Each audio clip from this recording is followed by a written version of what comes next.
न्यूट्रामला आरोग्यदायी पोषणाचा ठेवा प्रत्येक वयात घराघरात हवा। न्यूट्रामला आवळा कॅन्डी, आवळा सरबत, आवळा मुरब्बा आणि बरेच काही। न्यूट्राम।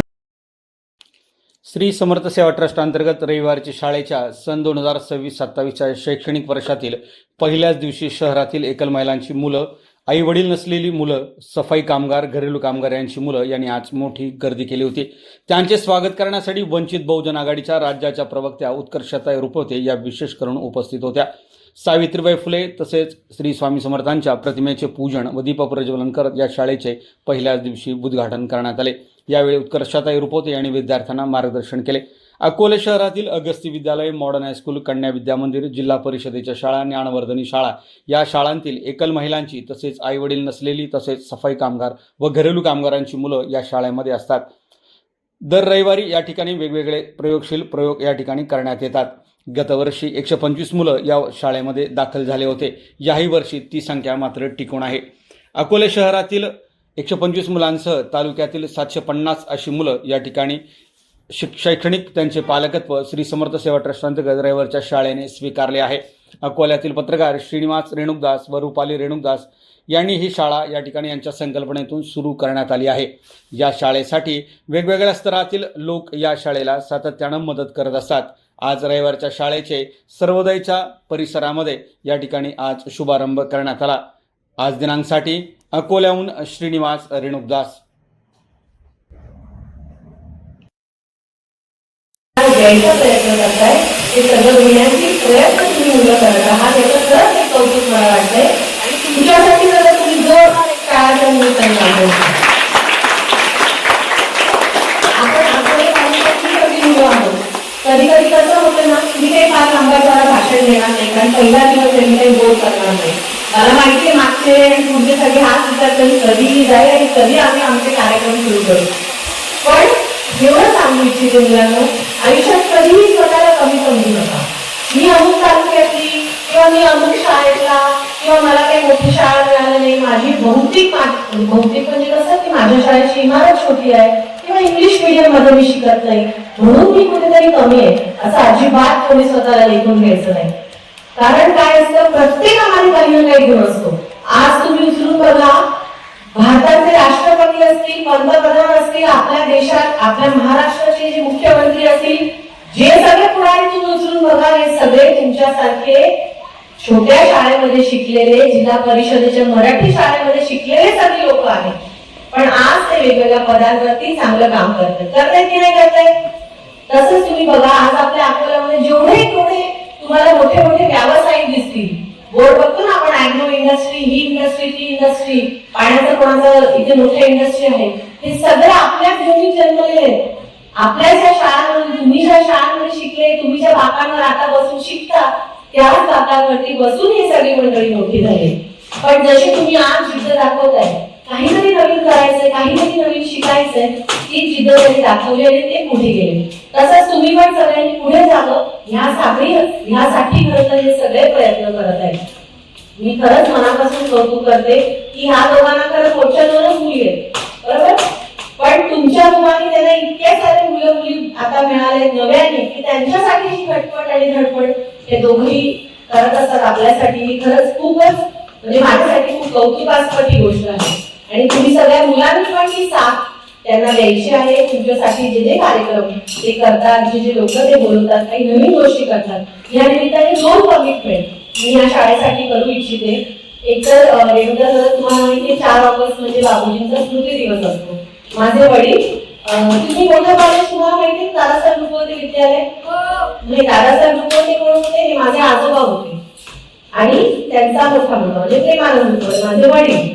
दादासाहेबांनी ते कॉलेज सुरू केले, कोणासाठी केलं? आपल्यासाठी, आपल्या तालुक्याच्या मुलांसाठी, की माझ्या तालुक्यातील मुलांना बाहेर जायची गरज नाही पडायला पाहिजे, किमान ग्रॅज्युएशन पर्यंत शिक्षण आपल्या तालुक्याच्या ठिकाणी मिळायला पाहिजे।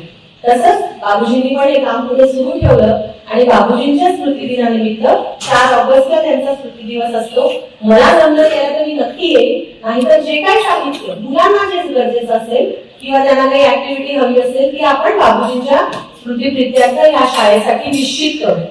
तो दिवस काय ते सगळं आपण ठरवून घेऊ आणि तुम्हाला जे आवडेल सहल काढायची तर सहल काढा, एखादा कार्यक्रम करायचा कार्यक्रम करा, जे काही मॅडम सांगतील तुमच्या शेड्यूलच्या पडी ते आपण करूया. आणि दुसरं म्हणजे मेडिकल बद्दल काही बोलायचे, सर बोलताना की चेकअप केला आपण. डेंटल चेकअप जर झाला असेल मुलांचा तर संगमनेरला माझी एक चांगली मैत्रीण आहे, ती प्रायव्हेट प्रॅक्टिस करते. तिला मी रिक्वेस्ट करू शकते की मुलांसाठी संडेच्या दिवशी दातांचा चेकअप. भीती वाटते ना, दात पिजले चढले, चॉकलेट खूप खातो आपण, बिस्किट खातो, खूप वेळभर खातो, पण ह्या वयामध्ये जर ती काळजी घेतली तर पुढे जाऊन प्रॉब्लेम होणार नाही. म्हणून जर तुम्हाला ते सोयीचं वाटत असेल तर इथल्या इथे एक डेंटल चेकअप आपण मुलांचा निश्चित करू शकतो.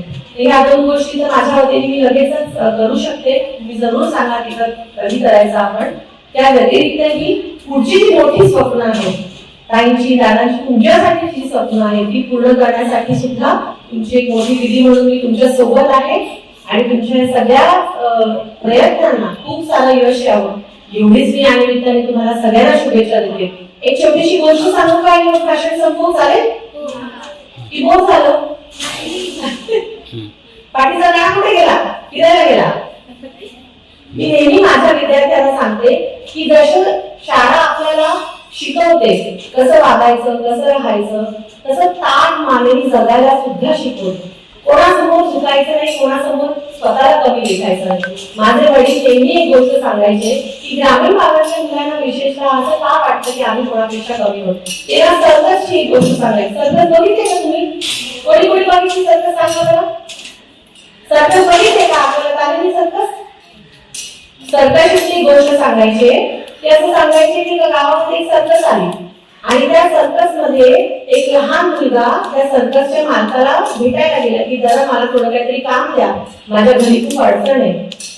तर ते जेव्हा काम मागायला गेले तर तो म्हटला की आता काय गेलं काम देणार म्हणून त्याने असंच त्याला ठेवून घेतलं. मग त्या मालकाला एक युक्ती सुचली की आता ह्याला जर मी अस्वलाचे कपडे घातले आणि काहीतरी सांगितलं की अस्वल काहीतरी करेल, करणार कोणी पोरगाच करणार की नाही. अस्वलाचे कपडे घालून गेले तर माझी सर्कस एकदम जोरात चालणार. मालकाने काय केलं? मालकाने अनाउन्स केलं की आज माझ्या सर्कसीतला अस्वल हा सायकल चालवणार.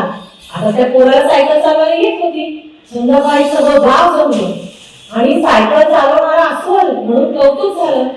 त्यांनी कपडे घातले अस्वलाचे आणि त्यांनी सायकल पूर्ण सर्कस बस चालवली आणि खूप टाळ्या द्यायला मिळाल्या.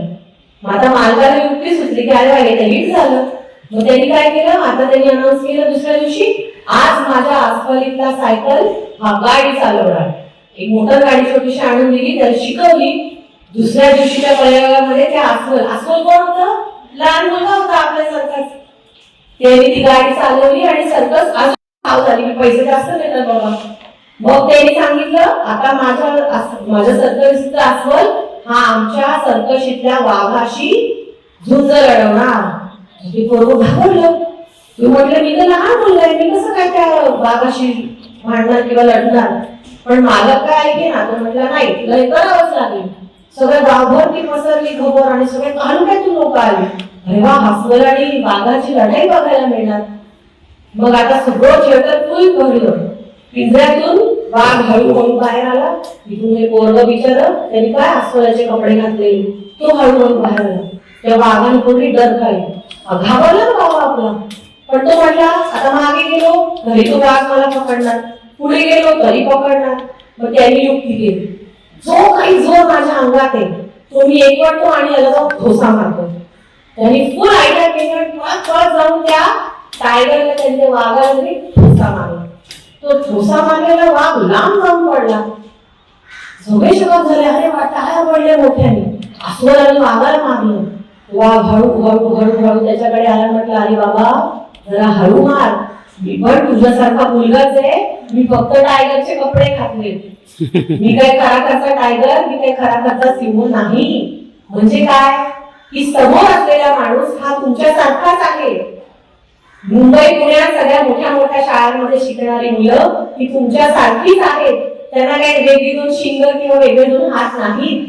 तुमच्यासारखीच आहे, तुमच्यासारखी शिकतात. त्यामुळे ते अस्वल आणि ते सिंह जसं एक होते तसं तुम्ही सगळी मुलं ही एकच आहात. फक्त मेहनत करा. जिथे कुठे कमी पडत असेल तुम्ही यांना सांगा, ते तुमची मदत करतील. आणि आमच्यासारखी लोक ही सदैव तुमच्या या शाळेच्या मागे अगदी ठामपणे उभी आहेत. एवढाच एक विश्वास आणि एक शब्द या निमित्ताने देते पुन्हा एकदा. तुमच्या शाळेचा हा पहिला दिवस आहे की तुमची रविवारची शाळा अशीच छान गुबगुबीत टवटवीत राहू दे, ही सदिच्छा देते. पुढच्या वेळेस येताना काहीतरी खाऊ घेऊन यायची संधी द्या, कारण मी आज अचानक आली, मला माहित नव्हतं किती मुलं आणि काय पद्धत आहे, त्यामुळे मी काही आणलं नाही सोबत. पण निश्चित ज्या दोन गोष्टी मी म्हटलं की 4 ऑगस्टच्या निमित्ताने आपण बाबूंच्या स्तुतीविद्यार्थी काहीतरी करूया आणि डेंटल कॅम्प, या दोन गोष्टी आपण निश्चित करूया. एवढंच एक सांगते आणि थांबते. द्यायचा प्रयत्न करताय, ते सगळं घेण्याची प्रयत्न तुम्ही मुलं करत आहात, याचं खरंच एक कौतुक.